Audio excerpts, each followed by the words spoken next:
Revenge on My Ex-Lover. Chapter 1. Good morning, Sir Aaron, bungad ni Mang Larry. Good morning. Ira the way, naayos mo na ba ang mga papeles na naiwan ni Dad? Opo, Sir Aaron. Sa katunayan, dala ko na ngayon. Good job, Mang Larry. Sir, magtatagal ka ba rito sa Pilipinas? Actually, for good na ako rito. Pupunta na lang ako sa Amerika for business purposes. May mga naiwan pa rin kasing negosyo si Dad sa Amerika. Noong nabubuhay pa ang iyong ama ay mas madalas yung mamalagi rito sa Pilipinas. Kahit Amerikano yon, ang puso nasa Pilipinas, wika ni Mang Larry. Isang taon na magmula noong mawala ang kanyang ama, at dahil siya ang kaisa-isang anak nito, siya ang nagmana ng lahat ng mga negosyo. Mabutit nagkasama at nagkakilala sila bago ito mawala. Paano na lang kung hindi siya natagpuan ng ama? Bigla tuloy siyang nakaramdam ng lungkot nang maalala ang mga magulang. Sige po, sir. Ipahanda ko na muna ang agahan mo kay Lina, paalam ni Mang Larry. Agad naman siyang tumango rito. Pagkatapos mag-almusal, pumunta na siya sa opisina. Anak. Aaron, putol-putol na salita ng ina.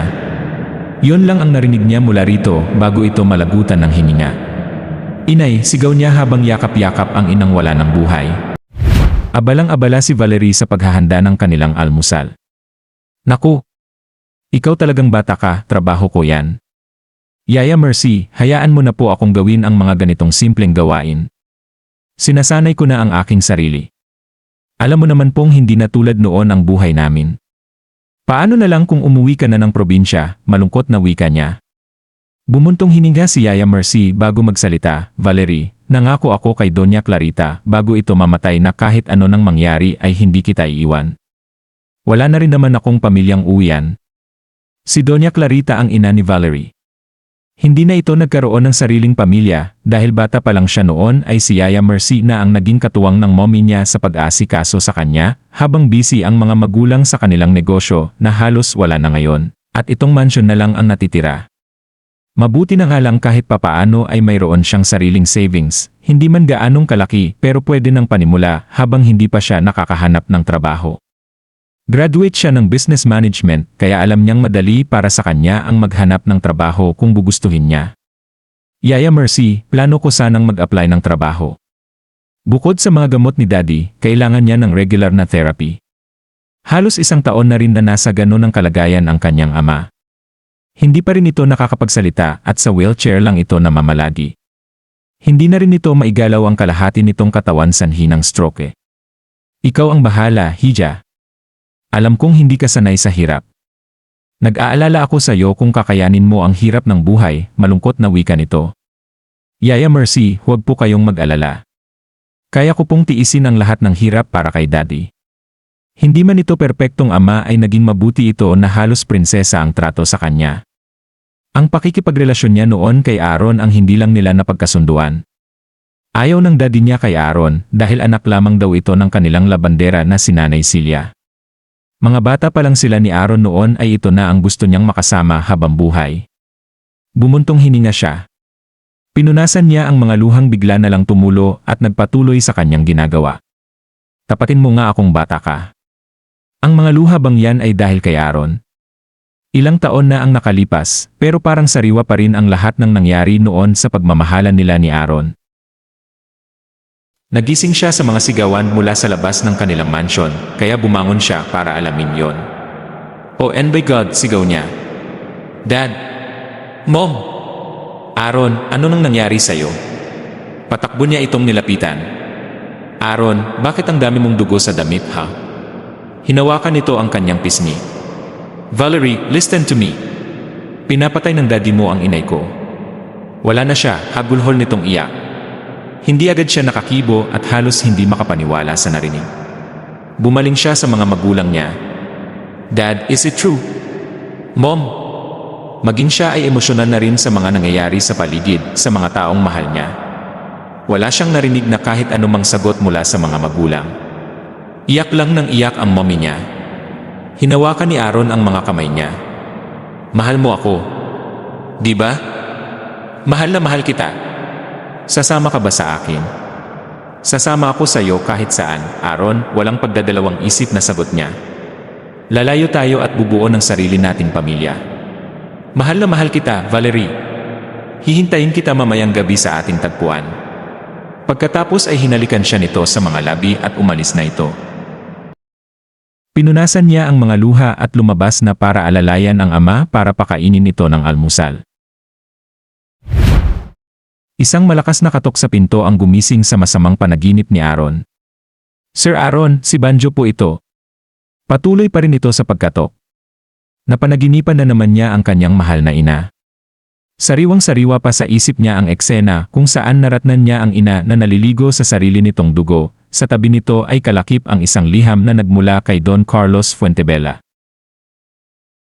Kapag hindi mo nilayuan ang anak ko, katulad ng palagi kong pakiusap sa iyo, kaya ngayon ito ang nararapat sa iyo. Ang buhay ng iyong ina. Biglang napakuyom ang mga kamao niya. Agad siyang tumayo at inayos ang sarili para buksan ang pinto. Naku, sir. Pasensya na, tinanghali ako ng gising, paumanhin ito na hindi alam na kagigising lang din niya. Lumabas siya sa kwarto niya at diretsong pumunta sa kusina para uminom ng wine. The next time you're running late, call me. Of all the things I hate the most is keeping me waiting, madilim ang mukhang anya. Yes, sir. Pasensya na po, hindi na maulit. Nanlilisik ang mga mata niya, seryoso masyado, parehong-pareho sa ama niyang Yumao. Sa bagay sabi nga, kung anong puno, siya ang bunga. Banjo, sigaw niya. Napapitlag ito sa gulat nang hindi ito makahuma gawa ng pagtitig niya rito at hindi narinig ang sinabi niya kani-kanina. Ano po yon, sir? Ang sabi ko kung naayos mo na ang lahat ng dapat ayusin para sa Fuentebella Mansion. Dahil yon ay pag-aari ko na. Opo, sir. Naihanda ko na rin ang nalalapit niyong kasal ni Ma'am Valerie. Pero sir, magpapakasal po kaya sa iyo si Ma'am Valerie? Balita ko pa naman, girlfriend yon ni Henry, yung kababata niyo ni Ma'am Valerie. Lalong umusbong ang matinding galit sa puso niya para sa babaeng minahal at naging dahilan ng kamatayan ng kanyang ina. Dahil doon, naibato niya ang wine glass na nasa lamesa na may kaunti pang laman. Napapitlag si Banjo sa kinatatayuan nito. I hate you, Valerie. Pagbabayaran mo ang lahat ng ito at ng pamilya mo. Ikaw ang sisingilin ko bilang interes. Banjo, get out. Now, sigaw niya rito. Opo, sir. Nilapag muna ni Banjo ang folder na naglalaman ng mga importanteng papeles patungkol sa mga Fuentebella. Nakatungo ito na lumabas. Pasado 9:00 ng gabi dumating si Henry kasama ang mga barkada nito. Maingay ang mga yon habang parating sa mansion. Dinig na dinig ang pagharurot ng mga dalang sasakyan ng mga ito. Yaya Mercy, tawag ng lalaking pasuray-suray mula sa labas ng mansion. Henry, kayo pala. Anong ginagawa niyo rito? Nasaan si Valerie? Tanong nito. Nakainom ka yata. Umuwi na kayo at bumalik na lang sa ibang araw. Pagod siya kaya nagpapahinga na, giit ni Yaya Mercy. Hindi ako alis dito hanggat hindi ko nakikita at nakakausap si Valerie. Yaya Mercy, sabad ni Valerie mula sa likuran ng mga ito. Sige na po, ako nang bahala sa kanila. O siya, maiwan ko na kayo at magsisimula na ang pangako. Sayo. Isa sa mga teleserye na paborito ni Yaya Mercy ay ang Pangako Sayo dahil palagi nitong binibida na kamukha raw niya si Christine Hermosa. Napapatawa na lang siya rito sa tuwing nababanggit nito yon. Sige po, Yaya Mercy, habol na wika niya rito. Wala siyang nagawa kundi ang harapin si Henry. Kilala niya itong sunod sa layaw ng mga magulang, kaya pakiramdam nito lahat ng gusto ay makukuha nito. Bukod sa kababata niya ito, magkaibigan din ang kanilang mga magulang. Malapit ito lalo sa daddy niya.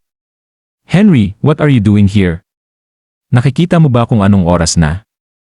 Nakakabulabog na kayo ng mga taong gusto nang magpahinga. Valerie, mahal na mahal kita simula noon at hanggang ngayon. Bakit hindi mo pa rin ako magawang mahalin, ha? Tanong nito sa kanya ng pasinok-sinok dahil sa kalasingan. Alam mo naman na ang sagot dyan, di ba? Kailangan ko bang ulit-ulitin na wala akong nararamdaman para sa'yo? Pagkakaibigan lang ang kaya kong ibigay sa'yo. Kaya nakikiusap ako, tigilan mo na ako. Bakit, Valerie? Mahal mo pa rin ba ang bastardong si Aaron, ha? Hindi agad siya nakapagsalita sa tindi ng pagkakahawak nito sa kanyang braso. Sabihin mo nga sa akin, mahal mo pa rin ba ang bastardong yon? Aaron! Aaron na naman? Alam mo namang halos ilang taon na akong walang balita tungkol sa kanya. Kung sabihin ko sa iyong nagbalik na siya, siya pa rin ba ang pipiliin mo? Hindi siya nakaimik sa sinabi nito. Babalik na si Aaron? Hindi niya alam kung ano ang dapat niyang maramdaman na ngayong nagbalik na ito. Pero mayroong bahagi sa puso niya na parang nabuhayan. Sana maayos pa ang lahat sa pagitan nila ni Aaron. Hanggang ngayon si Aaron pa rin talaga ang laman ng puso niya. Aaminin niya yon, kahit sabihin pa ng isip niya na tama na at tapos na kung ano nang mayroon noon sa kanila. Pero hanggang ngayon wala pa ring ibang minamahal ang kanyang puso, kundi si Aaron lamang. Henry, bitiwan mo ang alaga ko, kundi ipuputok ko sa ulo mo ito. Sa gulat niya nang makita si Yaya Mercy na hawak ang baril ng daddy niya, ay bigla siyang bumalik sa ulirat. Yaya Mercy, put it down, please. Binitiwan naman siya ni Henry. Wala itong nagawa kundi umalis na lang, dahil maging ang mga kasama nito ay natakot na rin at tumakbo na palabas. Tandaan mo, Valerie, akin ka lang. Tandaan mo, ha, pahabol na sigaw nito bago lisanin ang mansion. Yaya Mercy, ano ka ba? Tinakot mo ako. Akala ko talaga babarilin mo si Henry. Valerie, hanggat nabubuhay ako, poprotektahan kita.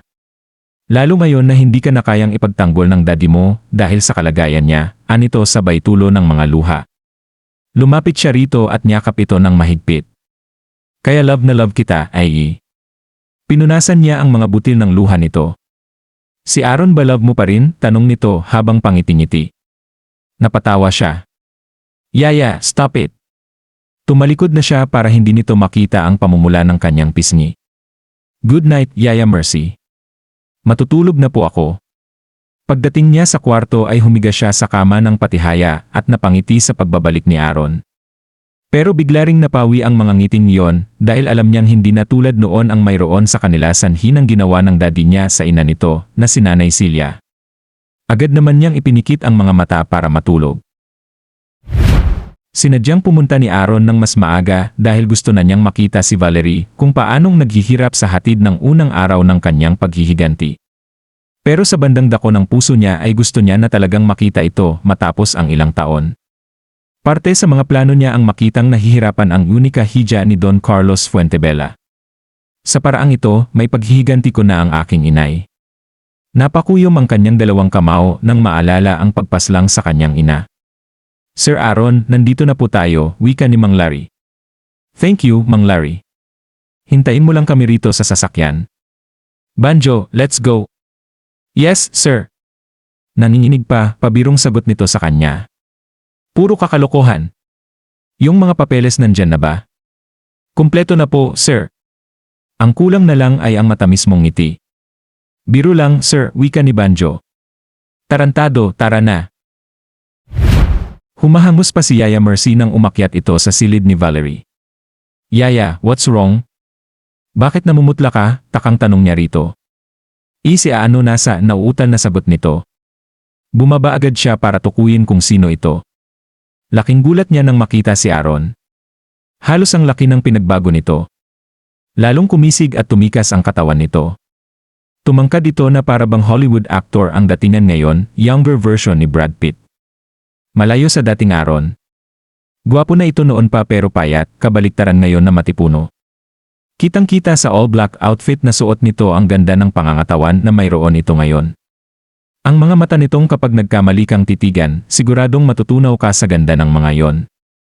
Pumunta ako rito para kunin ang Fuentebella Mansion bilang kabayaran sa pagkakautang ng daddy mo.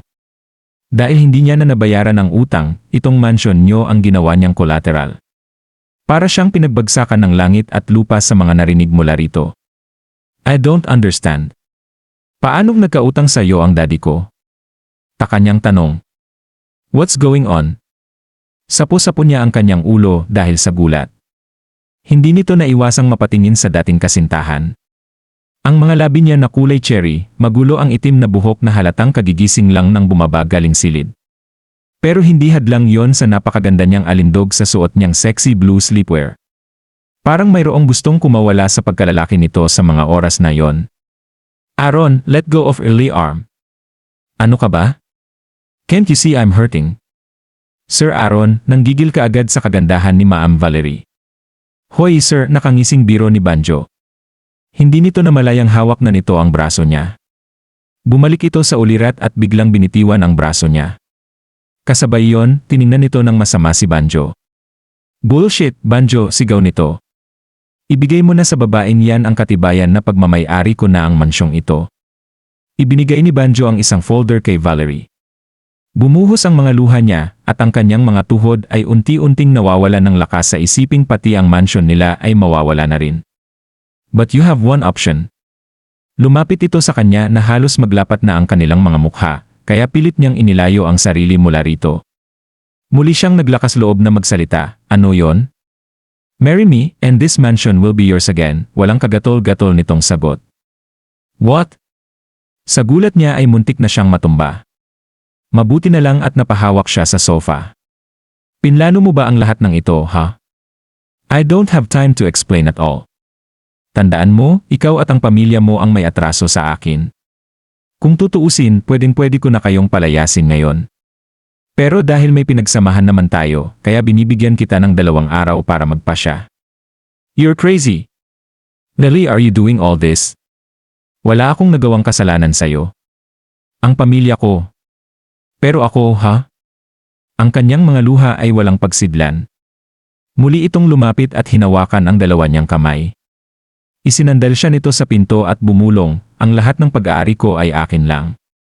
Ayoko nang may kahati. So be good girl, baby girl. Understood, Inre Anderson. Paano kung ayokong magpakasal sa'yo? Ano nang gagawin mo? Pasinghap niyang sagot dito. Hinawakan nito ang kanyang panga at maigting na hinawakan yon. Pagkatapos, bigla siya nitong binitiwan at tiningnan ng matalim. Napaupo siya dahil sa ginawa nito. Mabuti na lang at naitukod niya ang isang kamay bago pa siya bumagsak sa semento. Papatayin mo ako? Sige, gawin mo kung yan ang ikakasaya mo. Luhaan siyang tumayo habang sinasabi ang mga katagang yon. Aaron, minahal kita noon. Alam kong alam mo yan. Natigilan ito. May kirot yon sa puso nito na hindi mawari kung saan nagmumula. Valerie, ha? Coming from you? Minahal? Just bullshit. Wala akong pakialam kung ano ang nararamdaman mo. Kahit ang totoo, sa puso nito ay may punyal na tumutusok sa tuwing nakikitang nasasaktan siya sa mga masasakit na salitang binibitiwan nito sa kanya. Basta maniningil ako sa lahat ng mga may pagkakautang sa akin. Madilim ang mukha nito nang tumalikod ito. Halos hindi siya nakagalaw sa lahat ng mga narinig mula rito. Napahagulhol siya ng iyak na parabang batang inagawan ng candy. Banjo, let's go. Opo, sir. Si Banjo naman ay nakaramdam ng awa para kay Valerie, kaya tanging ngiti na lang ang iniwan nito bago tuluyang umalis. Wala naman itong magagawa dahil isa lang itong hamak na personal assistant ng boss nito. Ito pa rin ang nasusunod sa lahat.